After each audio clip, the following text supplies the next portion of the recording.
Hallelujah. ಕರ್ತನ ಪರಿಶುದ್ಧ ನಾಮಕ್ಕೆ ಸ್ತೋತ್ರವಾಗಲಿ. Thank you Jesus. ಕರ್ತನ ಪರಿಶುದ್ಧ ನಾಮಕ್ಕೆ ಸ್ತೋತ್ರವಾಗಲಿ. ಈ ದಿವಸವೂ ಕೂಡ ಕರ್ತನ ಸನ್ನಿಧಾನದಲ್ಲಿ ಬೆಳಗಿನ ಜಾವದಲ್ಲಿ ಸೇರಿ ಬರುವುದಕ್ಕೆ ಕರ್ತನು ಕೊಟ್ಟಂತಹ ಕರ್ತನ ಮಹಾಕೃಪೆಗಾಗಿ ಕರ್ತನಿಗೆ ಸ್ತೋತ್ರ ಹೇಳೋಣ. ಹಾಲೆಲೂಯ. ಬಾಯಿ ತೆರೆದು ಕರ್ತನ ಸನ್ನಿಧಾನ ಸ್ತೋತ್ರವನ್ನ ಮಾಡೋಣ. Hallelujah, hallelujah, hallelujah. ಕರ್ತನ ಪರಿಶುದ್ಧ ನಾಮಕ್ಕೆ ಸ್ತೋತ್ರವಾಗಿ ಈ ಸಮಯದಲ್ಲಿ ಕರ್ತನ ಸನ್ನಿಧಾನದಲ್ಲಿ ನಮ್ಮನ್ನು ನಾವು ಸಮರ್ಪಿಸೋಣ. ನಾವು ಒಂದು ವಿಚಾರವಾಗಿ ನಾವು ನಿನ್ನೆ ಕಳೆದ 2 ದಿವಸದಿಂದ ನಾವು ಧ್ಯಾನ ಮಾಡ್ತಾ ಇದ್ದೇವೆ. ನಿದ್ರೆ, ಗಾಢ ನಿದ್ದೆಯ ಬಗ್ಗೆ ನಾವು ಧ್ಯಾನ ಮಾಡ್ತಾ ಇದ್ದೇವೆ. ನಾವು ಗಾಢ ನಿದ್ದೆಯ ಬಗ್ಗೆ ನಿನ್ನೆ ದಿವಸ ನಾವು ಕಲ್ತ್ಕೊಂಡ್ವಿ. ನಮ್ಮ ಜೀವಿತದಲ್ಲಿ ಗಾಢ ನಿದ್ರೆ ಬರುವಂತ ಸಂದರ್ಭದಲ್ಲಿ ಅನೇಕ ಭಕ್ತರ ಜೀವಿತದಲ್ಲಿ ಗಾಢ ನಿದ್ರೆಯಲ್ಲಿ ಕರ್ತನು ಮಾತನಾಡಿದ್ದಾನೆ. ಕರ್ತನು ಆತನ ಯೋಜನೆಯನ್ನು ತಿಳಿಸಿದ್ದಾನೆ, ಆತನ ದರ್ಶನವನ್ನು ತಿಳಿಸಿದ್ದಾನೆ, ಮುಂದಾಗುವುದನ್ನು ತಿಳಿಸಿದ್ದಾನೆ. ಮತ್ತು ನಿದ್ದೆಯಲ್ಲಿರುವಂತಹ ಸಂದರ್ಭದಲ್ಲಿ ಎಚ್ಚರವಿಲ್ಲದೆ ಮಲಗಿದಂತ ಸೌಲನನ್ನ ಏನು ಪ್ರಕಟ ಮಾಡಿಕೊಂಡ, ನಾನು ದಾವಿದನ ಜೊತೆ ಇರುವಂತ ದೇವರಿಂದ ಆತನ ಪ್ರಕಟ ಮಾಡಿಸಿಕೊಂಡಿದ್ದಾನೆ. ಅದೇ ರೀತಿಯಲ್ಲಿ ನಿದ್ದೆ ಅನ್ನೋದು, ಗಾಢ ನಿದ್ರೆ ಅನ್ನೋದು ದೇವರ ಪ್ರಸನ್ನತೆಯಲ್ಲಿ ನಾವು ಮಾಡುವಂತ ನಿದ್ದೆ. ಅದು ನಮಗೆ ದೇವರ ಒಂದು ನಿಕಟವಾದ ಸಂಬಂಧ ಮತ್ತು ದೇವರ ಒಂದು ದೈವೋಕ್ತಿಯನ್ನು ಹೊಂದುವಂತ ದಾರಿ ಆಗ್ತದೆ ಅನ್ನೋದನ್ನ ನಾವು ನಿನ್ನೆ ದಿವಸ ಕಲ್ತ್ಕೊಂಡ್ವಿ. ಆದ್ರೆ ಒಂದು ನಾಣ್ಯಕ್ಕೆ 2 ಮುಖ ಇರುವ ರೀತಿಯಲ್ಲಿ ನಾವು ನಿನ್ನೆ ದಿವಸ ನಿದ್ದೆಯ ಆ ಗಾಢ ನಿದ್ರೆಯ ಒಂದು ಮುಖವನ್ನ ಮಾತ್ರ ನೋಡಿದ್ವಿ. ಇವತ್ತಿನ ದಿವಸ 2ನೇ ಮುಖವನ್ನ ನೋಡಿಕೊಳ್ಳೋಣ. ನಾವು ಮೊದಲನೇ ದಿವಸ ಯಾವಾಗ ಈ ಗಾಢ ನಿದ್ರೆ ವಿಚಾರವಾಗಿ ಧ್ಯಾನ ಮಾಡೋದಕ್ಕೆ ವಾಕ್ಯ ಭಾಗವಾಗಿ ತೆಗೆದುಕೊಂಡಂತ ಆ ವಾಕ್ಯವನ್ನು ತೆಗೆದುಕೊಳ್ಳೋಣ. ಪ್ರವಾದನೆ ಗ್ರಂಥ, ಯೋನನ ಪ್ರವಾದನೆ ಗ್ರಂಥ 1ನೇ ಅಧ್ಯಾಯ 5ನೇ ವಚನ, 1ನೇ ಅಧ್ಯಾಯ 5ನೇ ವಚನ ಈ ರೀತಿಯಲ್ಲಿ ಹೇಳ್ತಾ ಇದೆ. ಈ 1ನೇ ಅಧ್ಯಾಯ 5ನೇ ವಚನದಲ್ಲಿ ಪರಿಸ್ಥಿತಿ ನಾನು ನಿಮಗೆ ಅವತ್ತೇ ಹೇಳಿದೆ.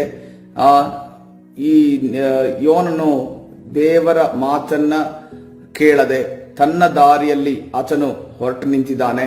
ಹೊರಟು ನಿಲ್ಲುವಂತ ಸಂದರ್ಭದಲ್ಲಿ ಅದನ್ನೊಂದು ಹಡಗನ್ನ ಹಿಡ್ಕೊಂಡಿದ್ದಾನೆ. ಹಡಗಲ್ಲಿ ಪ್ರಯಾಣ ಮಾಡೋ ತಾರ್ಷಿಯಾದಿಗೆ ಕರ್ತನೆ ಹೇಳ್ತಾನೆ, ನಿನವೆಗೆ ಹೋಗು ಅಂತ ಅನ್ಕೊಂಡು ಹೇಳ್ತಾ ಇದ್ದಾನೆ. ಆದರೆ ಈತನ ಹೇಳ್ತಾ ಇದ್ದಾನೆ, ನಾನು ನಿನವೆಗೆ ಹೋಗೋದಿಲ್ಲ. ನನಗೆ ನಿನವೆ ಜನರಿಗೆ ಅವರು ಮಾನಸಾಂತರ ಹೊಂದುದು, ಅವರು ನಿನ್ನ ಕೃಪೆಯನ್ನು ಹೊಂದುದು, ನಿನ್ನ ದಯೆಯನ್ನು ಹೊಂದುದು ನನಗೆ ಇಷ್ಟ ಇಲ್ಲ. ನಾನು ತಾರ್ಷೀಷಿಗೆ ಹೋಗ್ತೇನೆ ಅನ್ನೋದನ್ನ ಅದರ ವಿರುದ್ಧವಾದ ಡೈರೆಕ್ಷನ್ಗೆ ಈ ಯೋನನು ತನ್ನ ಪ್ರಯಾಣವನ್ನು ಬೆಳೆಸುವುದನ್ನು ನಾವು ನೋಡ್ತೇವೆ. 5ನೇ ವಚನಕ್ಕೆ ಬರುವಾಗ, ಯೋನನ ಪ್ರವಾದನೆ ಗ್ರಂಥ 1ನೇ ಅಧ್ಯಾಯ 5ನೇ ವಚನಕ್ಕೆ ಬರುವಾಗ ಅಲ್ಲೇನ್ ನಡೀತಾ ಇದೆ? ಒಂದು ದೊಡ್ಡ ಒಂದು ಬಿರುಗಾಳಿ ಆ ಒಂದು ಸಮುದ್ರದ ಮಧ್ಯದಲ್ಲಿ ಎದ್ದೇಳ್ತಾ ಇದೆ. ಶಾಂತವಾಗಿದ್ದಂತ ಒಂದು ಶಾಂತವಾದಂತ ಸಮುದ್ರ ತಕ್ಷಣವಾಗಿ ಅಲ್ಲೊಂದು ಬಿರುಗಾಳಿ ಹೇಳೋದನ್ನು ನಾವು ಗಮನಿಸ್ತೇವೆ. ಯಾಕೆ ಈ ಬಿರುಗಾಳಿ ಬರ್ತದೆ ಅನ್ನೋದನ್ನ ನೋಡುವಾಗ ಅದಕ್ಕೆ ಕಾರಣ ಯಾರಾಗಿದ್ದ ಅಂತ ಹೇಳ್ಬೋದಾ? ಅದಕ್ಕೆ ಕಾರಣ ಯೋನನಾಗಿದ್ದ ಎಂದು ನಾವು ನೋಡ್ತಾ ಇದ್ದೇವೆ. ಹಲ್ಲೆಲೂಯ. ಯೋನನು ಅದಕ್ಕೆ ಕಾರಣ ಆಗಿದ್ದ. ಯೋನನು ದೇವರ ಅವಿಧೇಯನಾಗಿ ಆತನು ತನ್ನ ದಿಕ್ಕಲ್ಲಿ, ದೇವರ ದಿಕ್ಕನ್ನು ಬಿಟ್ಟು, ದೇವರ ಮಾರ್ಗವನ್ನು ಬಿಟ್ಟು ತನ್ನ ಇಷ್ಟ ಬಂದ ಮಾರ್ಗದಲ್ಲಿ ಆತನು ಹೋಗುವಾಗ ಅಲ್ಲಿ ಆ ಒಂದು ಕಾರ್ಯ ನಡೆಯುವಾಗ ಸೃಷ್ಟಿಗಳ ಮುಖಾಂತರ ದೇವರ ಪಾಠವನ್ನು ಕಲಿಸ್ತಾ ಇದ್ದಾನೆ. ತನ್ನ ಸೃಷ್ಟಿಯನ್ನು ಉಪಯೋಗಿಸಿ ಮನುಷ್ಯನಿಗೆ ಪಾಠ ಕಲಿಸ್ತಾ ಇದ್ದಾನೆ. ಇವತ್ತಿನ ದಿವಸವೂ ಕೂಡ ಕರ್ತನ ಸನ್ನಿಧಿಯಲ್ಲಿ ಕುಳಿತಿರುವ ನಾವು, ನಮಗೆ ಕೂಡ ಕರ್ತನು ಅನೇಕ ಬಾರಿ ಸೃಷ್ಟಿಗಳ ಮುಖಾಂತರವಾಗಿ ಪಾಠವನ್ನು ಕಲಿಸುವ ಆತನಾಗಿದ್ದಾನೆ. ಎಷ್ಟು ಜನರಿಗೆ ಇದು ಅನುಭವ ಇದೆ ಎಂದು ನನಗೆ ಗೊತ್ತಿಲ್ಲ. ಆದರೆ ಅನೇಕರ ಜೀವಿತದಲ್ಲಿ ನಾನು ನೋಡಿದ್ದೇನೆ, ಸೃಷ್ಟಿಗಳನ್ನ ಕರ್ತನು ಉಪಯೋಗಿಸಿ ಆತನು ತನ್ನ ಜನರಿಗೆ ಪಾಠವನ್ನು ಕಲಿಸಿದ್ದಾನೆ. ಅನೇಕ ಜನರಿಗೆ ನೋಡ್ರಿ, ಏನಾದರೂ ತಪ್ಪು ಮಾಡಿದಾಗ ಹಾವು ಕಾಣಿಸೋದು ಅಥವಾ ಹಾವು ಕಚ್ಚೋದು, ಅಥವಾ ನಾಯಿಗಳ ಒಂದು ಅವರ ಮೇಲೆ ಆಕ್ರಮಣ ಉಂಟಾಗೋದು, ಅಥವಾ ಯಾವುದಾದ್ರೂ ಪ್ರಾಣಿಗಳಿಂದ ಅವರಿಗೆ ಸಮಸ್ಯೆ, ಗೂಳಿ ಗುದ್ದೋದಾಗಿರ್ಬೋದು, ಅಥವಾ ಈ ದನಗಳು ಒದೆಯೋದಾಗಿರ್ಬೋದು, ಈ ರೀತಿ, ಅಥವಾ ಅವರ ದನ ಕರುಗಳಿಗೆ ರೋಗ ಬರೋದಾಗಿರ್ಬೋದು. ಇದರ ಮುಖಾಂತರವಾಗಿ ಕರ್ತನು, ಅಥವಾ ಎಲ್ಲೋ ಹೋಗ್ತಾ ಇರ್ತಾರೆ, ಎಳ್ನೀರು ಅಥವಾ ತೆಂಗಿನ ಸೋಗು ಅವರ ತಲೆ ಮೇಲೆ ಬೀಳೋದಾಗಿರ್ಬೋದು. ಈ ತರದೆಲ್ಲ ವಿಚಾರಗಳಿಂದ ತನ್ನ ಸೃಷ್ಟಿಗಳಿಂದ ಕರ್ತನು ಪಾಠವನ್ನು ಕಲಿಸುವ ಆತನಾಗಿದ್ದಾನೆ. ಇದೇ ರೀತಿಯಲ್ಲಿ ನೋಡ್ರಿ, ಯೋನನ ಜೀವಿತ ನೋಡುವಾಗ ತನ್ನ ಸೃಷ್ಟಿಯ ಆಗಿರುವಂತಹ ಸಮುದ್ರದ ಮುಖಾಂತರವಾಗಿ ಯೋನನಿಗೆ ಪಾಠವನ್ನ ಕಲಿಸುವುದನ್ನು ನಾವು ನೋಡ್ತಾ ಇದ್ದೇವೆ. ಯೋನನಿಗೆ ಇದು ಅರ್ಥ ಆಗ್ತದೆ ನೋಡ್ರಿ. ಕೆಲವು ಬಾರಿ ನಮಗೆ ಶಿಕ್ಷಾಸ್ತ ನಮ್ಮ ಮೇಲೆ, ದೇವರ ಒಂದು ಶಿಕ್ಷಾಸ್ತ ಬರುವಾಗ ನಮಗೆ ಅರ್ಥ ಆಗೋದಿಲ್ಲ. ಆ ಒಂದು ಆತ್ಮ ಎಷ್ಟು ನಿದ್ದೆಯಲ್ಲಿದೆ ನೋಡ್ರಿ. ನಿದ್ದೆಯಲ್ಲಿರುವವರನ್ನು ಎಬ್ಬಿಸಬಹುದು, ಆದರೆ ನಿದ್ದೆ ರೀತಿಯಲ್ಲಿ ನಟನೆ ಮಾಡುವಂತಹ ವ್ಯಕ್ತಿಯನ್ನ ಎಬ್ಬಿಸೋದಕ್ಕೆ ಸಾಧ್ಯವಿಲ್ಲ. ಅವನನ್ನು ಎಷ್ಟು ಬಡಿದ್ರು ಎಷ್ಟು ಓಡಿದ್ರು ಅವನ ಎದ್ದೇಳೋದಿಲ್ಲ. ಯಾಕೆಂದ್ರೆ ಅವನು ಡಿಸೈಡ್ ಮಾಡಿದ್ದೇನೆ, ನನ್ನನ್ನು ಹೊಡೆದ್ರು ಬಡದ್ರು ನಾನು ಎದ್ದೇಳೋದಿಲ್ಲ ಅಂತ ಅನ್ಕೊಂಡು ಡಿಸೈಡ್ ಮಾಡಿದೆ. ಅದಕ್ಕೋಸ್ಕರವಾಗಿ ಒಂದನ್ನು ನಾವು ಮರಿಬಾರ್ದು, ಒಂದನ್ನು ನೆನಪಿನಲ್ಲಿ ಇಟ್ಟುಕೊಳ್ಬೇಕು. ನಮಗೆ ಸ್ವಾಭಾವಿಕವಾಗಿ ನಿದ್ದೆ ಓಕೆ, ಆದರೆ ನಾವು ನಿದ್ದೆ ರೀತಿಯಲ್ಲಿ ನಮ್ಮ ಆತ್ಮ ಮಲಗುವ ರೀತಿಯಲ್ಲಿ ಅಥವಾ ನಾವು ನಿದ್ದೆ ರೀತಿಯಲ್ಲಿ ನಟನೆ ಮಾಡೋದಾದ್ರೆ ನಮ್ಮನ್ನು ಎಬ್ಬಿಸೋದಕ್ಕೆ. ಅದಕ್ಕೋಸ್ಕರವಾಗಿ ಕರ್ತನ ಸನ್ನಿಧಾನದಲ್ಲಿ ನಮ್ಮನ್ನು ನಾವು ಸಮರ್ಪಿಸಿಕೊಳ್ಳೋಣ ಪ್ರಿಯರೇ. ಕರ್ತನು ಸೃಷ್ಟಿಗಳ ಮುಖಾಂತರವಾಗಿ ನಮಗೆ ಪಾಠವನ್ನು ಕಲಿಸುವಾಗ, ಶಿಕ್ಷಾಸ್ತ್ರವನ್ನ, ಆತನ ಶಿಕ್ಷಣವನ್ನು ಕೊಡುವಾಗ ನಾವು ಅದನ್ನು ಅರ್ಥ ಮಾಡಿಕೊಂಡು ನಾವು ಅದರಲ್ಲಿ ಸರಿ ಹೋಗುವುದು ಬಹಳ ಪ್ರಾಮುಖ್ಯ. ಹಲ್ಲೆಲೂಯಾ. ಯಾಕಂದ್ರೆ ಯೇಸುವಿನ ಬರುವಣ ಹತ್ತಿರವಾಗಿದೆ ಪ್ರಿಯರೇ. ಹಲ್ಲೆಲೂಯಾ. ಯೇಸುವಿನ ಬರುವಣ ಹತ್ತಿರವಾಗಿದೆ. ಯೇಸುವಿನ ಬರುವಣಕ್ಕೋಸ್ಕರ ಸಿದ್ಧವಾಗಬೇಕಾಗಿದೆ. ನೀನು ಯಾರಿಗೋಸ್ಕರ ಬದಲಾವಣೆ ಆಗೋದು ಬೇಡ. ನಿನ್ನ ಗಂಡನಿಗೋಸ್ಕರ ಬದಲಾವಣೆ ಆಗೋದು, ನಿನ್ನ ಹೆಂಡತಿಗೋಸ್ಕರ ಬದಲಾವಣೆ ಆಗೋದು ಬೇಡ. ನಿನ್ನ ತಂದೆ ತಾಯಿಗೋಸ್ಕರ ಬದಲಾವಣೆ, ನಿನ್ನ ಮಕ್ಕಳಿಗೋಸ್ಕರ ಬದಲಾವಣೆ ಆಗೋದು ಬೇಡ. ನಿನ್ನ ಸಹೋದರಿಗೋಸ್ಕರ ಬದಲಾವಣೆ ಆಗೋದು, ನಿನ್ನ ಬಾಸ್ಗೋಸ್ಕರ ಬದಲಾವಣೆ. ನೀನು ಯಾರಿಗೋಸ್ಕರ ಬದಲಾವಣೆ ಆಗಬೇಕು? ನೀನು ಕ್ರಿಸ್ತನಿಗೋಸ್ಕರ ಬದಲಾವಣೆ ಆಗಬೇಕಾಗಿದೆ. ಯಾಕೆಂತಂದ್ರೆ ನಿನ್ನನ್ನ ಪರಲೋಕ ರಾಜ್ಯಕ್ಕೆ ನಿತ್ಯ ಜೀವವನ್ನು ಕೊಡಲು ಒಬ್ಬ ಶಕ್ತನು, ಆತನ ಯೇಸು ಕ್ರಿಸ್ತನಾಗಿದ್ದಾನೆ. ಹಾಲೆಲೂಯಾ. ಕರ್ತನ ಪರಿಶುದ್ಧ ನಾಮಕ್ಕೆ ಸ್ತೋತ್ರವಾಗಲಿ. ಈಗ ನಾವು ನೋಡ್ತಾ ಇದ್ದೇವೆ, ಆಗ ನಾವಿಕರು ಹೆದರಿ ತಮ್ಮ ದೇವರುಗಳಿಗೆ ಮೊರೆ ಇಟ್ಟು ತಮ್ಮ ಕಷ್ಟವು ಕಡಿಮೆ ಆಗುವ ಹಾಗೆ ಹಡಗಿನ ಸಾಮಾನುಗಳನ್ನು ಸಮುದ್ರಕ್ಕೆ ಬಿಸಾಡಿದ್ರು.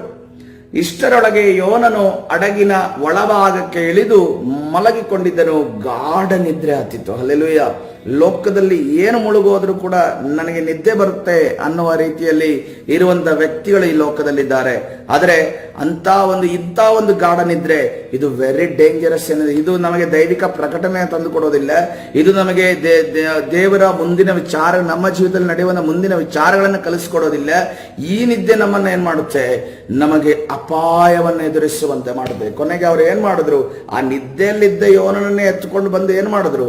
ಅವರು ಸಮುದ್ರಕ್ಕೆ ಬಿಸಾಡಿದ್ರು. ಯಾಕೆಂತಂದ್ರೆ ಆತನು ಶಾರೀರಿಕವಾಗಿ ಅಲ್ಲಿ ನಿದ್ದೆ ಮಾಡಿರ್ಬೋದು, ಆದ್ರೆ ಆತ್ಮಿಕ ನಿದ್ದೆ ಅವನಿಗೆ ಮನೆಯಲ್ಲಾಗಿತ್ತು. ಯಾಕೆ ಆತ್ಮಿಕ ನಿದ್ದೆ ಅವನ ಮನೆಯಲ್ಲಾಗಿತ್ತು? ಯಾವಾಗ ಅವನು ದೇವರ ಮಾತನ್ನ ಕೇಳಲಿಲ್ವೋ, ಯಾವಾಗ ದೇವರ ಮಾತಿಗೆ ವಿಧೇಯನಾಗಿಲ್ವೋ, ಯಾವಾಗ ದೇವರು ನಿನವೆಗೆ ಹೋಗು ಅಂತ ಅನ್ಕೊಂಡು ತಾರ್ಷಿಷಿಗೆ ನಾನು ಹೋಗ್ತೇನೆ ಅಂತ ಅನ್ಕೊಂಡು ದೇವರಲ್ಲಿ ಸೆಟ್ ಮಾಡಿಕೊಂಡು ಅದನ್ನು ಹೊರಡ್ರನೋ, ಆವಾಗಲೇ ಅವನಲ್ಲಿ ಒಂದು ಆತ್ಮಿಕ ನಿದ್ದೆ ಉಂಟಾಯಿತು. ಆ ಆತ್ಮಿಕ ನಿದ್ದೆ ಆತನಲ್ಲಿ ಇಲ್ದಿದ್ರಿಂದಲೇ ಆತನು ಶಾರೀರಿಕವಾಗಿ ಕೂಡ ಕಷ್ಟ ಅನುಭವಿಸುವ ಎದುರಾಯ್ತು ಬೇರೆ. ಅದೇ ರೀತಿಯಲ್ಲಿ ನಾವು ಮೊದಲನೇ ಅರಸುಗಳ ಪುಸ್ತಕ 19ನೇ ಅಧ್ಯಾಯ 3ನೇ ವಚನಕ್ಕೆ ತಿರುಗಿಸೋಣ.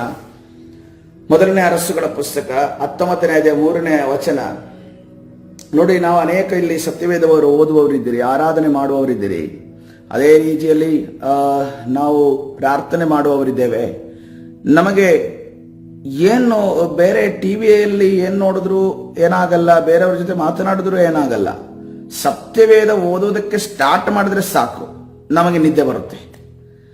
ಅದೇ ರೀತಿಯಲ್ಲಿ ಆರಾಧನೆ ಮಾಡುವುದಕ್ಕೆ ಸ್ಟಾರ್ಟ್ ಮಾಡಿದ್ರೆ ಸಾಕು, ನಿದ್ದೆ ಬರುತ್ತೆ. ಅಥವಾ ಪ್ರಾರ್ಥನೆ ಮಾಡೋದಕ್ಕೆ ಕೂತ್ರೆ ಸಾಕು, ನಿದ್ದೆ ಬರುತ್ತೆ. ಈ ರೀತಿಯ ಸಮಸ್ಯೆ ಇರುವವರೆಲ್ಲ ಯಾರಾದರೂ ಇದ್ದೀರಾ ಇಲ್ಲಿ?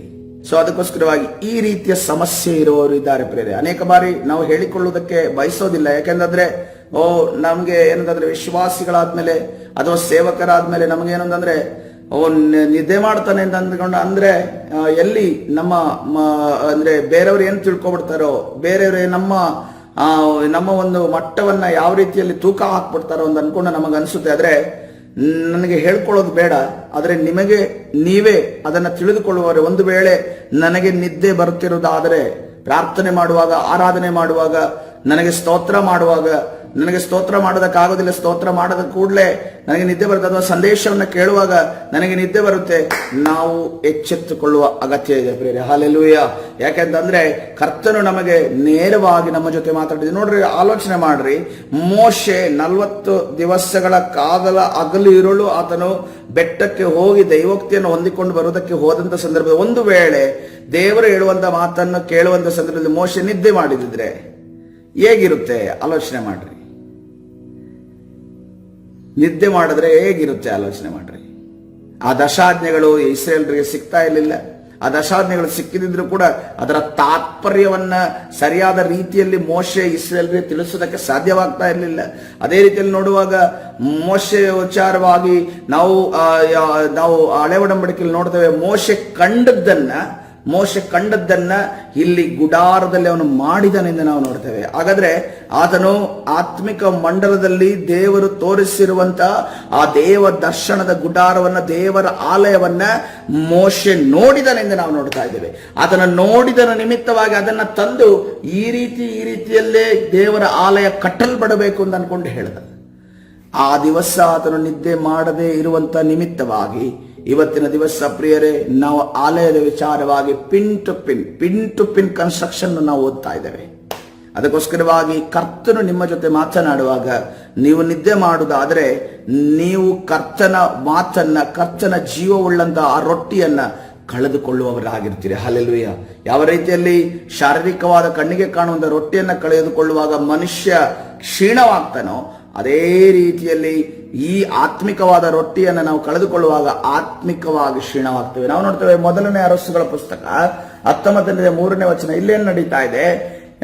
ಇಸಬೇಳಳು ಸುಳ್ಳು ಪ್ರವಾದಿಗಳನ್ನ ನಾಶ ಮಾಡಿದಂತ ಸುಳ್ಳು ಪ್ರವಾದಿಗಳನ್ನ ನಾಶ ಮಾಡಿದ ಎಲಿಯನಿಗೆ ಇಸಬೇಳಳು ಆ ಕಡೆ ಏನಂತ, ನೀನು ಸುಳ್ಳು ಪ್ರವಾದಿಗಳ ಪ್ರಾಣವನ್ನ ನಾಶ ಮಾಡಿದ, ನಾನೇನ್ ಮಾಡ್ತೇನೆ, ನಿನ್ನನ್ನ ಇಷ್ಟು ಹೊತ್ತಿನ ಒಳಗಡೆ ನಾನು ನಿನ್ನನ್ನು ನಾಶ ಮಾಡ್ತೇನೆ ಅಂತ ಅನ್ಕೊಂಡು ಹೇಳ್ತಾನೆ.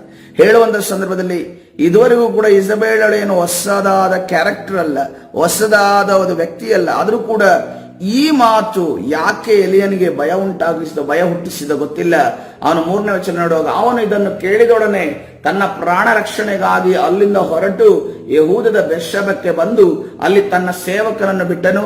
ತರುವಾಯ ತಾನೊಬ್ಬನಾಗಿ ಅರಣ್ಯದೊಳಗೆ 1 ದಿವಸದ ಪ್ರಯಾಣದಷ್ಟು ದೂರ ಹೋಗಿ ಒಂದು ಜಾಲಿ ಗಿಡದ ಕೆಳಗೆ ಕೂತುಕೊಂಡು ಮರಣವನ್ನ ಅಪೇಕ್ಷಿಸಿದನು. ದೇವರು ಆತನ ಮುಖಾಂತರ ಅನೇಕ ಕಾರ್ಯಗಳನ್ನ ಮಾಡುವುದಕ್ಕೆ ಅದನ್ನು ನಿರ್ಧಾರ ಮಾಡುವಾಗ ಈ ಎಲಿಯನು ಆತನು ಮರಣವನ್ನ ಅಪೇಕ್ಷೆ ಮಾಡ್ತಾ ಇದ್ದಾನೆ. ಯಾಕೆಂತಂದ್ರೆ ಸೇವಾ ಕಾರ್ಯಗಳು ಅಷ್ಟು ಸುಲಭವಾಗಿದೆ. ಯಾಕಂತಂದ್ರೆ ನೋಡ್ರಿ, ಆತನು ಪ್ರವಾದಿಯಾಗಿರೋ ನಿಮಿತ್ತವಾಗಿ ಆತನ ಪ್ರಾಣಕ್ಕೆ ಕೊತ್ತು ಬಂತಿದೆ. ಈಗಲೂ ಕೂಡ ಸೈತಾನನು ಎಲ್ಲಾ ಪ್ರವಾದಿಗಳ ವಿರುದ್ಧವಾಗಿ, ಅಪೋಸ್ತಲರ ವಿರುದ್ಧವಾಗಿ, ಸೇವಕರ ವಿರುದ್ಧವಾಗಿ, ಸುವಾರ್ತಿಕರ ವಿರುದ್ಧವಾಗಿ, ಎಲ್ಲಾ ಒಂದು ಉಪದೇಶಗಳ ವಿರುದ್ಧವಾಗಿ, ಅವರ ಪ್ರಾಣದ ವಿರುದ್ಧವಾಗಿ ಆತನು ವಿರುದ್ಧವಾಗಿ ನಿಂತಿದ್ದಾನೆ. ಪ್ರಿಯರೇ, ಇದೇ ರೀತಿಯಲ್ಲಿ ಮನುಷ್ಯರನ್ನು ಉಪಯೋಗಿಸ್ತಾನೆ. ಅದಕ್ಕೆ ಎಲಿಯನಿಗೆ ಸಾಕಾಗಿ ಏನ್ ಬಯಸ್ತಾ ಇದ್ದಾನೆ, ನನಗೆ ಮರಣವನ್ನಾದ್ರೂ ಪ್ರಾಪ್ತಿ ಮಾಡು ಅಂತ ಅನ್ಕೊಂಡು ಎಲಿಯನ್ನು ಕೇಳ್ತಾ ಇದ್ದಾನೆ. ಅವನು, ಯೆಹೋವನೇ, ನನಗೆ ಸಾಕಾಯಿತು, ನನ್ನ ಪ್ರಾಣವನ್ನು ತೆಗೆದು ಬಿಡು, ನಾನು ನನ್ನ ಪಿತೃಗಳಿಗಿಂತ ಉತ್ತಮನಲ್ಲ ಎಂದು ದೇವರನ್ನ ಪ್ರಾರ್ಥಿಸಿ ಏನ್ ಮಾಡ್ತಾ ಇದ್ದಾನೆ, ಅದೇ ಗಿಡದ ಕೆಳಗೆ ಮಲಗಿಕೊಂಡು ನಿದ್ರೆ ಮಾಡಿದನು. ಹಲ್ಲೆಲೂಯಾ. ಕರ್ತನ ಪರಿಶುದ್ಧ ನಾಮಕ್ಕೆ ಸ್ತೋತ್ರವಾಗಲಿ. ಅಲ್ಲಿ ದೇವರು ಅನೇಕ ಕಾರ್ಯಗಳನ್ನ, ಈ ಎಲಿಯನು ಎಂತ ಒಂದು ದೇವರ ಭಕ್ತನೆ ನೋಡುವಾಗ, ದೇವರ ಅಗ್ನಿಯನ್ನ ಇಳಿಸಿದವನು, ಮಳೆಯನ್ನ ನಿಲ್ಲಿಸಿದವನು, ಮಳೆಯನ್ನ ಬರೆಸಿದವನು, ಚಾರತ್ತ ಊರಿನ ಆ ಒಂದು ವಿಧವೆಯ ಮನೆಯಲ್ಲಿ ಒಂದು ಎಣ್ಣೆಯು ರೊಟ್ಟಿಯನ್ನು ಉಕ್ಕುವಂತೆ ಮಾಡಿದಂತ ಒಬ್ಬ ವ್ಯಕ್ತಿಯಾಗಿದ್ದಾನೆ. ಅದೇ ರೀತಿಯಲ್ಲಿ ಅನೇಕ ಅದ್ಭುತ ಕಾರ್ಯಗಳನ್ನ ಮಾಡಿದಂತ ವ್ಯಕ್ತಿಯಾಗಿದ್ದಾನೆ. ಈ ವ್ಯಕ್ತಿ ಈಗ ಏನ್ ಮಾಡ್ತಾ ಇದ್ದಾನೆ, ಆತನಿಗೆ ಒಂದು ಸ್ಪಿರಿಚುವಲ್ ಎಕ್ಸಾಸ್ಟ್ ಆಗಿದೆ. ಅವನಿಗೆ ಆತ್ಮಿಕವಾದ ಒಂದು ಆತನ ಜೀವಿತದಲ್ಲಿ ಒಂದು ಸಾಕಾಗಿದೆ ಅನ್ನುವ ರೀತಿಯ ಮನಸ್ಸಿನಲ್ಲಿ ಆಲೋಚನೆ ಬರ್ತಾ ಇದೆ, ಆತನಿಗೆ ಫೀಲಿಂಗ್ ಆಗ್ತಾ ಇದೆ. ಅದಕ್ಕೋಸ್ಕರ ಆತನೇನ್ ಮಾಡ್ತಾ ಇದ್ದಾನೆ, ಆತನ ಮಲಗಿಕೊಳ್ತಾ ಇದ್ದಾನೆ. ನಮ್ಮ ಜೀವಿತದಲ್ಲಿ ಕೂಡ ವಿಶ್ವಾಸಿ ಜೀವಿತವನ್ನ ನಡೆಸುವಾಗ ಅವಮಾನ, ನಿಂದೆ, ಅನೇಕ ಆರೋಪಗಳು, ಅನೇಕ ನಾವು ಏನೇ ತಪ್ಪು ಕೆಲಸಗಳನ್ನ ಮಾಡದೆ ಹೋದ್ರೂ ಕೂಡ ಅನೇಕ ತಪ್ಪು ಆರೋಪಗಳು ಬರುವಾಗ ನಮಗನ್ಸುತ್ತಲ್ವಾ, ನಾನು ಯಾಕೆ ಈ ಒಂದು ಲೋಕದಲ್ಲಿ ಬದುಕಿದ್ದೇನೆ, ಈ ಸಾಕಪ್ಪ, ನನಗೆ ಸಾಕಾಯ್ತು, ಈ ಮಾತುಗಳನ್ನ ಕೇಳಿ ಸಾಕಾಯ್ತು. ಆದ್ರೆ ಕರ್ತನೆ ಹೇಳ್ತಾ ಇದೆ, ನೋಡ್ರಿ ಮುಂದೆ ಏನಾಗುತ್ತೆ, ಆ ಸಾಕಾಯ್ತು ಅಂತ ಹೇಳಿದಂತ ಆ ಒಂದು ವ್ಯಕ್ತಿಗೆ, ಎಲಿಯನಿಗೆ ಕರ್ತನು ಈ ರೀತಿಯಲ್ಲಿ ಹೇಳ್ತಾ ಇದ್ದಾನೆ, ಅದೇ ಗಿಡದ ಕೆಳಗೆ ಮಲಗಿಕೊಂಡು ನಿದ್ರೆ ಮಾಡಿದನು, ವಿಶ್ರಾಂತಿ ಅಂತ ಅನ್ಕೊಂಡು ಮಾಡ್ತಾ ಇದ್ದಾನೆ. ಆದ್ರೆ ಆ ವಿಶ್ರಾಂತಿ ಮಾಡುವಂತ ಸಮಯ ಅದಾಗಿರ್ಲಿಲ್ಲ. ಪಕ್ಕನೆ ಒಬ್ಬ ದೇವದೂತನನ್ನು ತಟ್ಟಿ ಎದ್ದು ಊಟ ಮಾಡು ಎಂದು ಹೇಳಿದನು. ಹಲ್ಲೆಲೂಯಾ, ಕರ್ತನ ಪರಿಶುದ್ಧ ನಾಮಕ್ಕೆ ಸ್ತೋತ್ರವಾಗಿ. ಇವತ್ತಿನ ದಿವಸ ಅವಮಾನವನ್ನ ಅನುಭವಿಸುವಂತ, ಆರೋಪವನ್ನ ಅನುಭವಿಸುವಂತ, ಅಥವಾ ಅನೇಕ ತನ್ನ ತಪ್ಪು ಮಾಡಿಲ್ಲ ಅಂತಂದ್ರು ಅನೇಕ ಆರೋಪದ ಬಾಣಗಳನ್ನ ಬಿಡುವಂತ, ಬಾಣಗಳನ್ನ ಹೊಂದಿಕೊಂಡಿರುವಂತ ಅಥವಾ ಬಾಣಗಳನ್ನ ಎದುರಿಸುತ್ತಿರುವಂತ ಜನರೇ, ಕರ್ತನ ನಿಮಗೆ ಹೇಳ್ತಾ ಇದ್ದೇನೆ, ನೀವು ಎದ್ದು ಊಟ ಮಾಡ್ರಿ, ಬಲಗೊಳ್ರಿ ಅನ್ನೋದನ್ನ ಕರ್ತನ ಹೇಳ್ತಾ ಇದ್ದೇನೆ. ಹಲ್ಲೆಲೂಯಾ, ಕರ್ತನ ಪರಿಶುದ್ಧ ನಾಮಕ್ಕೆ ಸ್ತೋತ್ರವಾಗಲಿ. ನೋಡ್ರಿ, ನಮ್ಮನ್ನ ಕರೆದ ಆತನು ನಮ್ಮ ಕರ್ತನ ಆಗಿದ್ದಾನೆ. ಎಲ್ಲವನ್ನ ದೇವರ ನಿಯಂತ್ರಣದಲ್ಲಿ ಕರ್ತನು ಇಟ್ಟಿದ್ದಾನೆ. ನಮ್ಗೆ ಅನ್ಸುತ್ತೆ ಕೆಲವು ಬಾರಿ ಮನುಷ್ಯನ ನಿಯಂತ್ರಣದಲ್ಲಿ ಇದೆ ಅಂತ ಅನ್ಕೊಂಡು. ಯಾವುದು ಕೂಡ ಮನುಷ್ಯನ ನಿಯಂತ್ರಣದಲ್ಲಿಲ್ಲ, ಎಲ್ಲವೂ ಕೂಡ ಕರ್ತನ ನಿಯಂತ್ರಣದಲ್ಲಿ. ಕರ್ತನ ಏನ್ ಇಷ್ಟಪಡುತ್ತಾನೋ ಅದೇ ನಡೆಯುತ್ತೆ. ಹಲ್ಲೆಲೂಯಾ. ಅದಕ್ಕೋಸ್ಕರವಾಗಿ ಮನುಷ್ಯನು ನೋಡ್ರಿ, ಇಲಾನ್ ಮಸ್ಕ್ ಕೈಯಲ್ಲಿ ಕೂಡ ಆತನ ಇಷ್ಟದ ಪ್ರಕಾರವಾಗಿ ಯಾವುದು ನಡೆಯೋದಿಲ್ಲ. ಯಾಕಂದ್ರೆ ರೀಸೆಂಟ್ಲಿ ಅವರ ಒಂದು ಎಷ್ಟೋ ಸ್ಯಾಟಲೈಟ್ಸ್ ಗಳು ನಾಶ ಆದವು. ಅದನ್ನೆಲ್ಲ ತಡೆಯುವುದಕ್ಕೆ ಇಲಾನ್ ಮಸ್ಕ್ಗೂ ಸಾಧ್ಯ ಆಗೋದಿಲ್ಲ. ಯಾಕಂದ್ರೆ ಅವನು ಶ್ರೀಮಂತ ವ್ಯಕ್ತಿಯೇ ಆಗಿರ್ಬೋದು, ಅವನಿಗೆ ಸಾಧ್ಯ ಇಲ್ಲ ಅಂತಂದ್ಮೇಲೆ ನಮ್ಮ ಪಟ್ಟಣದಲ್ಲಿ, ನಮ್ಮ ಆಸನ ಪಟ್ಟಣದಲ್ಲಿ ಅಂತ ಒಂದು ಶಕ್ತಿಶಾಲಿಗಳು ಯಾರಿಲ್ಲ. ದೇವರಿಗಿಂತ ಶಕ್ತಿಶಾಲಿ ಇರುವವರು ಯಾರಿಲ್ಲ. ನಮ್ಮ ವಿರೋಧಿಗಳು ಶಕ್ತಿಶಾಲಿ ಆಗಿಲ್ಲ. ನಮ್ಮ ವಿರೋಧಿಗಳು ಎಂದಿಗೂ ಕೂಡ ನಮ್ಮ ವಿರುದ್ಧವಾಗಿ ನಿಲ್ಲುವುದಕ್ಕೆ, ಜಯಿಸುವುದಕ್ಕೆ ಸಾಧ್ಯ ಇಲ್ಲ. ಯಾಕಂದ್ರೆ ನಮ್ಮ ದೇವರು ನಮ್ಮ ಜೊತೆ ಇದ್ದಾನೆ. ಹಲ್ಲೆಲೂಯಾ, ಕರ್ತನ ಪರಿಶುದ್ಧ ನಾಮಕ್ಕೆ ಸ್ತೋತ್ರವಾಗಲಿ. ನೋಡ್ರಿ, ತದನಂತರ ಅಷ್ಟಕ್ಕೆ ನಿಲ್ಲಿಲ್ಲ. ಎಲಿಯನು ಎದ್ದು ನೋಡಲಾಗಿ ಕೆಂಡದ ಮೇಲೆ ಸುಟ್ಟ ರೊಟ್ಟೆಯು ಒಂದು ತಂಬಿಗೆ ನೀರು ತನ್ನ ತಲೆಯ ಹತ್ತಿರ ಇರುವುದನ್ನು ಕಂಡು ಅವುಗಳನ್ನು ತೆಗೆದುಕೊಂಡು ತಿಂದು ಕುಡಿದು ತಿರುಗಿ ಮಲಗಿದನೆಂದು ನಾವು ನೋಡ್ತೇವೆ. ದೇವದೂತನ ಮುಂದೆ ನಡೀತಿರುವ ಕಾರ್ಯ, ದೇವರ ಕಣ್ಣು ಮುಂದೆ ನಡೀತಿರುವ ಕಾರ್ಯ ನೋಡ್ರಿ. ಅವನೆಲ್ಲ ಚೆನ್ನಾಗಿ ಕೆಂಡದ ಮೇಲಿದ್ದ ಸುಟ್ಟ ರೊಟ್ಟಿ ಇತ್ತಂತೆ, ಒಂದು ತಂಬಿಗೆ ನೀರಿತ್ತಂತೆ, ಒಂದು ತಲೆಯ ಮೇಲೆ ತಲೆ ಹತ್ತಿರ ಇರುವುದನ್ನು ಕಂಡು ಅದನ್ನು ತೆಗೆದುಕೊಂಡು ತಿಂದಾದ್ಮೇಲೆ ಹಂಗೆ ಮಲಗಿದಂತೆ. ಈ ರೀತಿಯಲ್ಲಿ 2 ಸುತ್ತು ರೌಂಡ್ ಹೊಡೆದು ಮಲಗುವಂತ ವ್ಯಕ್ತಿಗಳಿದ್ದಾರೆ. ಎಬ್ಬಿಸಿದ್ರು ಕೂಡ ಹೇಳಲ್ಲ, ಎಬ್ಬಿಸಿದ್ರು ಕೂಡ ಎದ್ದು ಕೂರಲ್ಲ. ಇಂಥ ವ್ಯಕ್ತಿಗಳ ನಾವು ಅನುಭವ ಆಗಿರ್ಬೋದು, ತಾಯಂದಿರಿಗೆ ಅನುಭವ ಆಗಿರ್ಬೋದು. ಎಷ್ಟು ಕರೆದ್ರು ಕೂಡ ಸ್ಕೂಲ್ಗೆ ಹೋಗಿ ಅಂತ ಅನ್ಕೊಂಡು ಹೇಳಿದ್ರೆ ಹೇಳಲ್ಲ, ಎದ್ದು ಕೂರಲ್ಲ, ಅಥವಾ ಕೆಲಸಗಳನ್ನ ಮಾಡಲ್ಲ. ಇವತ್ತಿನ ದಿವಸ ಪ್ರಿಯರೇ, ಅಂತ ವ್ಯಕ್ತಿಗಳು ನಾವು ಆಗಿರೋದಾದ್ರೆ ನಾವು ಸರಿ ಹೋಗಬೇಕಾಗಿದೆ, ನಾವು ಮಾರ್ಪಾಟು ಹೊಂದಬೇಕಾಗಿದೆ. ಅಂತ ನಿದ್ದೆ ನಮಗೆ ಬೇಡ. ಹಲ್ಲೆಲೂಯಾ. ಕರ್ತನಿಂದ ದೂರವಾಗುವಂತ ನಿದ್ದೆ ನಮಗೆ ಬೇಡ. ಕರ್ತನ ಸನ್ನಿಧಾನ ನಿದ್ರೆಯನ್ನು ತ್ಯಜಿಸಿ ಕರ್ತನ ಹತ್ತಿರ ನಾವು ಆಗೋಣ. ಹಲ್ಲೆಲೂಯಾ. ಕರ್ತನ ಪರಿಶುದ್ಧ ನಾಮಕ್ಕೆ ಸ್ತೋತ್ರವಾಗಲಿ. ನಾವು ಅಪೊಸ್ತಲ ಕೃತ್ಯ 12ನೇ ಅಧ್ಯಾಯ 6ನೇ ವಚನವನ್ನು ನೋಡುವಾಗ, ಅಪೊಸ್ತಲ ಕೃತ್ಯ 12ನೇ ಅಧ್ಯಾಯ 6ನೇ ವಚನ, ವೇಗವಾಗಿ ಹೋಗೋಣ, ಸಮಯ ಕಡಿಮೆ ಆಗಿರೋದ್ರಿಂದ ನಾನು ವೇಗವಾಗಿ ಮುಗಿಸಲು ಬಯಸ್ತೇನೆ. ಆಕ್ಟ್ಸ್ 12:6 ನಾವು ನೋಡುವಾಗ ಅಲ್ಲಿ ನಾವು ನೋಡ್ತಾ ಇದ್ದೇವೆ, ಪೇತ್ರನನ್ನ ಹಿಡಿದು ಸುವಾರ್ತೆಯ ನಿಮಿತ್ತವಾಗಿ ಕಾರಾಗೃಹಕ್ಕೆ ಹಾಕಿದ್ದಾರೆ. ದೇವೆಲ್ಲ ಏಟುಗಳು, ದೇವೆಲ್ಲ ಸುಸ್ತು ಆತನಿಗೆ ಉಂಟಾಗಿದೆ. ಆದ್ರೆ ಒಂದು ಕಡೆ ನಾವು ನೋಡಿದ್ರೆ, ಸುಸ್ತು ಏಟನ್ನು ತಿಂದಂತ ಪೌಲ ಸೀಲರು ಅವರು ಮಧ್ಯರಾತ್ರಿಯಲ್ಲಿ ಎದ್ದು ಆರಾಧನೆ ಮಾಡುವುದನ್ನು ನಾವು ನೋಡ್ತೇವೆ. ಆದ್ರೆ ಇಲ್ಲಿ ನೋಡುವಾಗ ಹೆರೋದನು ಅವನನ್ನು ಜನರ ಮುಂದೆ ತರಿಸಬೇಕೆಂದಿದ್ದ ದಿವಸದ ಹಿಂದಿನ ರಾತ್ರಿಯಲ್ಲಿ ಪೇತ್ರನು 2 ಸರಪಣಿಗಳಿಂದ ಕಟ್ಟಲ್ಪಟ್ಟವನಾಗಿ 2 ಸಿಪಾಯಿಗಳ ನಡುವೆ ನಿದ್ದೆ ಮಾಡುತ್ತಿದ್ದನು. ಹಲ್ಲೆಲೂಯಾ. ಕರ್ತನ ಪರಿಶುದ್ಧ ನಾಮಕ್ಕೆ ಸ್ತೋತ್ರವಾಗಿ. ಈ ಪೇತ್ರನ ನಿದ್ದೆ ವಿಚಾರವಾಗಿ ನಾವು ಅನೇಕ ದಿಕ್ಕಿನಲ್ಲಿ ವಾಕ್ಯ ಕೇಳಿರ್ಬೋದು.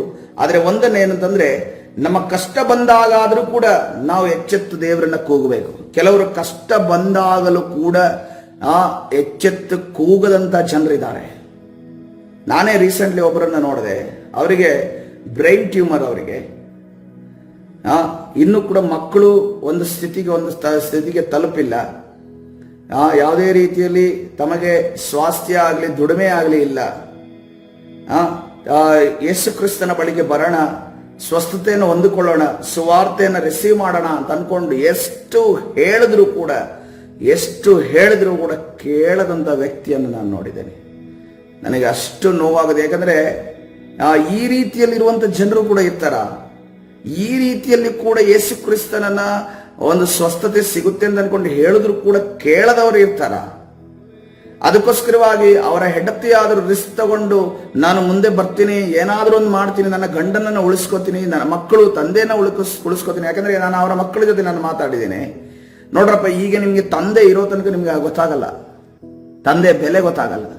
ಯಾವಾಗ ತಂದೆ ಈ ಲೋಕದಿಂದ ನಿಮ್ಮನ್ನ ಬಿಟ್ಟು ಹೋಗ್ತಾರೋ ಆವಾಗ ನಿಮ್ಮ ತಂದೆಯ ಬೆಲೆ ಗೊತ್ತಾಗುತ್ತೆ. ತಾಯಿಯ ಬೆಲೆ ಗೊತ್ತಾಗುತ್ತೆ. ಅದಕ್ಕೋಸ್ಕರವಾಗಿ ನಿಮ್ಮ ತಂದೆಯನ್ನು ಉಳಿಸಿಕೊಳ್ಳೋದಕ್ಕೋಸ್ಕರವಾದ್ರೂ ಆಮೇಲೆ ನೀವು ಕ್ರಿಸ್ತನಲ್ಲಿ ಇರ್ತಿರೋ ಬಿಡ್ತಿರೋ ಅದು ನನಗೆ ಸೆಕೆಂಡ್ರಿ. ಅದು ದೇವರ ಕೃಪೆ ಇದ್ರೆ ನಿಮ್ಮನ್ನ ದೇವರು ನಡೆಸ್ತಾರೆ. ದಯವಿಟ್ಟು ಕರ್ತನ ಸನ್ನಿಧಾನದಲ್ಲಿ ಬಂದು ಆತನಿಗೋಸ್ಕರ ಪ್ರಾರ್ಥನೆ ಮಾಡಿಸ್ಕೊಳ್ರಿ, ಆತನನ್ನ ಉಳಿಸ್ಕೊಳ್ರಿ ಅಂತ ಅನ್ಕೊಂಡು ನಾನು ಅವರ ಹತ್ರ ಕೇಳ್ಕೊಂಡೆ. ಇಷ್ಟು ಕೇಳ್ಕೊಂಡ ನಂತರ ಆದ್ರೂ ಅವರು ಮನಸ್ಸು ಕೊಡ್ತಾರ ಅಂತ ನೋಡಿದ್ರೆ ಅವರಲ್ಲಿ ಇನ್ನೂ ಕೂಡ ಆ ನಂಬಿಕೆ ಬರ್ತಾ ಇಲ್ಲ, ನಿರೀಕ್ಷೆ ಬರ್ತಾ ಇಲ್ಲ, ದೇವರ ಮೇಲೆ ಪ್ರೀತಿ ಬರ್ತಾ ಇಲ್ಲ, ತನ್ನ ಸೃಷ್ಟಿಕರ್ತನನ್ನು ಹುಡುಕಬೇಕು, ನಾವು ರಕ್ಷಣೆ ಹೊಂದಬೇಕು ಅಂತ ಬರ್ತಾ ಇಲ್ಲ. ನಿಮಗೆ ಯಾರಾದರೂ ಇಂಥ ವ್ಯಕ್ತಿಗಳು ಸಿಕ್ಕಿದ್ದಾರೆ? ಯಾರಾದರೂ ಎಷ್ಟು ವಾಕ್ಯ ಹೇಳಿದ್ರು ಕೂಡ ಬದಲಾವಣೆ ಇಲ್ಲ, ಎಷ್ಟು ಸಾಕ್ಷಿಗಳನ್ನು ಹೇಳಿದ್ರು, ಕಣ್ಣ ಮುಂದೆ ದೇವರು ಅದ್ಭುತ ಮಾಡಿಕೊಟ್ರು ಕೂಡ ಬದಲಾವಣೆ ಇಲ್ಲ. ಇಂಥ ವ್ಯಕ್ತಿಗಳು ಇರೋದಾದ್ರೆ ಅವ್ರಿಗೋಸ್ಕರವಾಗಿ ನಾವು ನಿರಂತರವಾಗಿ ಪ್ರಾರ್ಥನೆ ಮಾಡೋ ಅಗತ್ಯ ಇದೆ ಪ್ರಿಯರೇ. ಸೈತಾನನ ಅವರನ್ನ ಬಂಧನದಲ್ಲಿ ಇಟ್ಟುಕೊಂಡಿದ್ದಾನೆ. ನೋಡ್ರಿ, ಪೇತ್ರನನ್ನ ಎಲ್ಲಾ ಕೈದಿಗಳನ್ನ ನಾವು ನೋಡಿದ್ದೇವೆ ಸತ್ಯವೇದದಲ್ಲಿ. ಒಂದೊಂದು ರೀತಿಯ ಜೈಲುಗಳಿದ್ದಾವೆ. ಆದರೆ ಪೇತ್ರನ ಒಂದು ಕೈದಿಯಾಗಿರುವ ಆ ಜೈಲಲ್ಲಿ ಅನೇಕ ಗೇಟ್ಗಳಿದ್ದವು ಎಂದು ನಾವು ನೋಡ್ತೇವೆ. ಒಂದೊಂದು ಗೇಟ್ಗಳು ಓಪನ್ ಮಾಡಿ ಆದ ನಂತರ ಪೇತ್ರನನ್ನು ತಲುಪಬಹುದಾದ ಒಂದು ಅವಕಾಶ ಇತ್ತು. ಸೊ ಅದಕ್ಕೋಸ್ಕರವಾಗಿ ಅದೇ ರೀತಿಯಲ್ಲಿ ಸೈತಾನನು ಅನೇಕ ಗೇಟ್ಗಳನ್ನ ಅವರನ್ನ ಬಂಧನದಲ್ಲಿ ಇಟ್ಟಿದ್ದಾನೆ. ಇವತ್ತಿನ ದಿವಸ ಆ ನಿದ್ರೆ ಮಾಡುವವರನ್ನು ಎಬ್ಬಿಸುವುದಕ್ಕೆ ಕರ್ತನು ನಮ್ಮನ್ನ ಅವರ ಬಳಿಗೆ ಕಳುಹಿಸುವುದಾಗಲಿ ಯೇಸುವಿನ ನಾಮದಲ್ಲಿ. ಹಲ್ಲೆಲೂಯಾ. ಕರ್ತನ ಪರಿಶುದ್ಧ ನಾಮಕ್ಕೆ ಸ್ತೋತ್ರವಾಗಲಿ. ನೋಡ್ರಿ, ಅಪೊಸ್ತಲ ಕೃತ್ಯ 20ನೇ ವಚನವನ್ನು ನೋಡುವಾಗ, ಅಪೊಸ್ತಲ ಕೃತ್ಯ 20ನೇ ವಚನ, ಇಲ್ಲಿ ಒಬ್ಬ ಯವನಸ್ಥನಿದ್ದಾನೆ, ಯುತೀಕನೆಂಬ ಯವನಸ್ಥನು. ಅವನೇನಂತೆ ಕಿಟಕಿಯಲ್ಲಿ ಕೂತ್ಕೊಂಡಿದ್ದಂತೆ. ಆದ್ಮೇಲೆ ಕಿಟಕಿಯಲ್ಲಿ ಕೂತ್ಕೊಂಡು ಏನ್ ಮಾಡ್ತಾ ಇದ್ದಾನೆ? ಗಾಢ ನಿದ್ರೆ ಮಾಡ್ತಾ ಇದ್ದಾನೆ. ಡೀಪ್ ಸ್ಲೀಪ್ಗೆ ಹೋಗಿದ್ದಾನೆ. ಪೌಲ ಏನ್ ಮಾಡ್ತಾ ಇದ್ದಾನೆ? ಪೌಲ ಪ್ರಸಂಗ ಮಾಡ್ತಾ ಇದ್ದಾನೆ. ಪ್ರಸಂಗ ಮಾಡ್ತಾ ಆ ಅಂತಸ್ತಿನಿಂದ ಅವನ ಕೆಳಗಡೆ ಬೀಳ್ತಾನೆ. ಕೆಳಗೆ ನೋಡುವಾಗ, ಎತ್ತಿ ನೋಡಿದಾಗ ಅವನ ಜೀವ ಇಲ್ಲ. ಇವತ್ತಿನ ದಿವಸ ನಾವು ಚೇರಲ್ಲಿ ಕೂತ್ಕೊಂಡು ನಾವು ಸುವಾರ್ತೆಯನ್ನ ಕೇಳುತ್ತಾ ನಾವು ನಿದ್ದೆ ಮಾಡ್ತೇವೆ. ಆದರೆ ಈ ವ್ಯಕ್ತಿ ಕಿಟಕಿಯ ತುದಿಯಲ್ಲಿ ಕೂತ್ಕೊಂಡು ನಿದ್ದೆ ಮಾಡಿ ಬಿದ್ದ. ಎಂತ ಬೆಲೆ ಕಟ್ಟಬೇಕಾಯ್ತು ನಿದ್ದೆಗೆ? ತನ್ನ ಪ್ರಾಣವನ್ನ ಕಳೆದುಕೊಳ್ಳುವಂತ ಬೆಲೆಯನ್ನ ಕಟ್ಟಬೇಕಾಯ್ತು. ಇವತ್ತಿನ ದಿವಸ ಪ್ರಿಯರೇ, ಕರ್ತನ ಸನ್ನಿಧಿಯಲ್ಲಿ ಕೇಳಿಕೊಳ್ಳೋಣ. ಇವತ್ತಿನ ನಮ್ಮ ಪ್ರಾರ್ಥನೆ, ಕರ್ತನೆ, ನಾನು ಪ್ರಾರ್ಥನೆ ಮಾಡುವಾಗ ನನಗೆ ನಿದ್ದೆ ಬಾರದೇ ಇರಲಿ, ನನಗೆ ಆರಾಧನೆ ಮಾಡುವಾಗ ನಿದ್ದೆ ಬಾರದೇ ಇರಲಿ, ನನಗೆ ಪ್ರಾರ್ಥನೆ ಮಾಡುವಾಗ ನಿದ್ದೆ ಬಾರದೇ ಇರಲಿ, ನನಗೆ ಸುವಾರ್ತೆಯನ್ನು ಕೇಳುವಾಗ ನಿದ್ದೆ ಬಾರದೇ ಇರಲಿ ಅನ್ನುವನ್ನ ಪ್ರಾರ್ಥನೆ ಮಾಡುವುದಂತ ಒಂದು ಮನಸ್ಸಿದೆ ಪ್ರಿಯರೇ. ಈ ಸಮಯದಲ್ಲಿ ಪ್ರಾರ್ಥನೆ ಮಾಡುವಂತ ಮನಸ್ಸು ನಮಗಿದೆಯಾ? ಕರ್ತನ ಸನ್ನಿಧಾನದಲ್ಲಿ ಇವತ್ತಿನ ದಿವಸ ನಾವು ಕೇಳಿಕೊಳ್ಳಬೇಕಿದೆ. ಕರ್ತನೇ, ನನಗೆ ಈ ಒಂದು ಕೆಟ್ಟ ನಿದ್ದೆಯಿಂದ, ಈ ಕೆಟ್ಟ ಗಾಢ ನಿದ್ರೆಯಿಂದ ನನಗೆ ಬಿಡುಗಡೆ ಕೊಡು.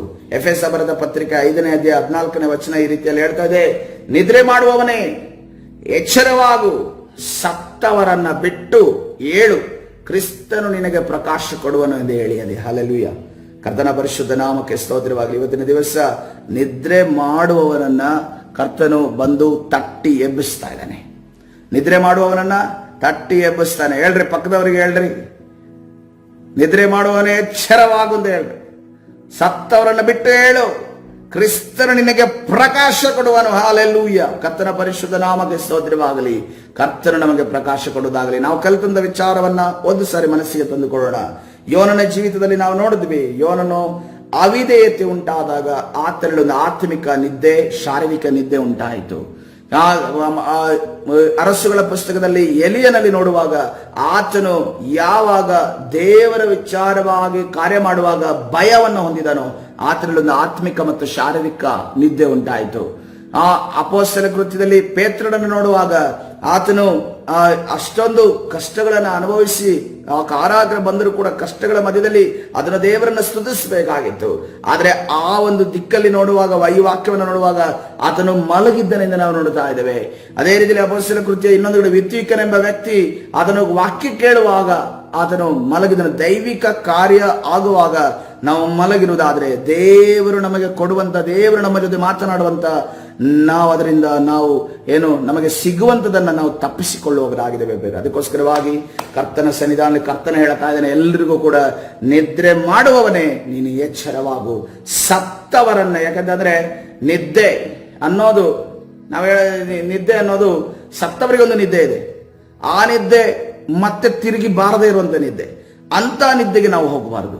ಅದಕ್ಕೋಸ್ಕರವಾಗಿ ಆ ಸತ್ತವರನ್ನ ಬಿಟ್ಟು ಏಳು, ಕ್ರಿಸ್ತನು ನಿನಗೆ ಪ್ರಕಾಶ ಕೊಡುವನು. ಹಲ್ಲೆಲೂಯಾ. ಕರ್ತನ ಸನ್ನಿಧಿಯಲ್ಲಿ ಪ್ರಾರ್ಥನೆ ಮಾಡೋಣ ಪ್ರಿಯರೇ. ಹಲ್ಲೆಲೂಯಾ. ಓ ಪರಿಶುದ್ಧನಾದ ದೇವರ ನಿನ್ನ ನಾಮಕ್ಕೆ ಸ್ತೋತ್ರವಾಗಲಿ.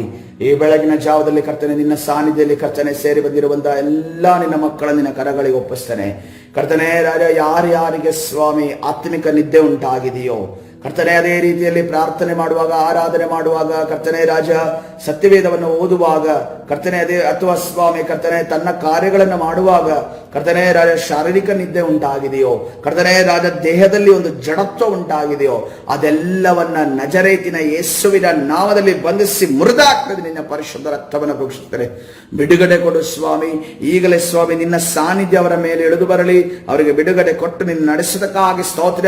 ಅನೇಕ ಜನರು ಕರ್ತನೆ, ನಮ್ಮ ಸಭೆಯ ಕರ್ತನೆ ವಿಶ್ವಾಸಿಗಳು ಕರ್ತನೆ ಸುತ್ತಮುತ್ತಲು 10 ಕಿಲೋಮೀಟರ್ಸ್ ಒಳಗಡೆ ಇರೋದುಂಟಲ್ಲ ಏಸಪ್ಪ ಕರ್ತನೆ, ಅವರಿಗೆ ಮುಂಜಾವಿನ ಪ್ರಾರ್ಥನೆಗೆ ಬರುವುದಕ್ಕೆ ಅವಕಾಶ ಉಂಟಲ್ಲ ಕರ್ತನೆ, ಆದರೆ ಬರ್ತಾ ಇಲ್ಲ. ಅವರೆಲ್ಲರೂ ನಿನ್ನ ಕರಗಳಿಗೆ ಒಪ್ಪಿಸ್ತಾ ಇದ್ದೇನೆ ಸ್ವಾಮಿ ಕರ್ತನೆ. ಅವರು ಕರ್ತನೆ ಬರುವ ಹಾಗೆ ಅವರನ್ನು ನೀನು ಕರೆದುಕೊಂಡು ಬರುವುದಕ್ಕಾಗಿ ಸ್ತೋತ್ರ. ನಿನಗೆ ಅಸಾಧ್ಯವಾದದ್ದು ಯಾವುದೂ ಇಲ್ಲಲ್ಲ ಕರ್ತನೆ ರಾಜ. ನಾಳೆ ದಿವಸ ನಿದ್ದೆ ಇಲ್ಲದ ರಾತ್ರಿಗಳನ್ನ ಕಳೆಯುವುದಕ್ಕಿಂತ ಕರ್ತನೆ ನಿದ್ದೆಯನ್ನ, ವಿಶ್ರಾಂತಿಯನ್ನ ಕರ್ತನೆ ರಾತ್ರಿ ವೇಳೆಯಲ್ಲಿ ಕರ್ತನೆ ಮಾಡೋದಕ್ಕೋಸ್ಕರವಾಗಿ ನಿನ್ನ ಸನ್ನಿಧಿಯಲ್ಲಿ 1 ಗಂಟೆಗಳ ಕಾಲ ಪ್ರತಿದಿನವೂ ಬರುವ ಹಾಗೆ ಅವರನ್ನು ನೀನು ತಾನೇ ನಡೆಸುವುದಕ್ಕಾಗಿ ಸ್ತೋತ್ರ. ವಿರೋಧವಾಗಿ ಕಾರ್ಯ ಮಾಡುವ ಎಲ್ಲ ಸೈತಾನ ಕಾರ್ಯಗಳು ಲಯವಾಗಲಿ ಯೇಸುವಿನ ನಾಮದಲ್ಲಿ. ಬಿಡುಗಡೆ ಕೊಡು, ನೀನು ತಾನೇ ನಡೆಸು. ಕರ್ತನಾದ ಯೇಸು ಸ್ವಾಮಿ ಹೆಸರಲ್ಲಿ ಪ್ರಾರ್ಥಿಸಿ ಹೊಂದಿಕೊಳ್ಳುತ್ತೇನೆ ಜೀವವುಳ್ಳ ತಂದೆಯೇ, amen. Hallelujah. Thank you Jesus.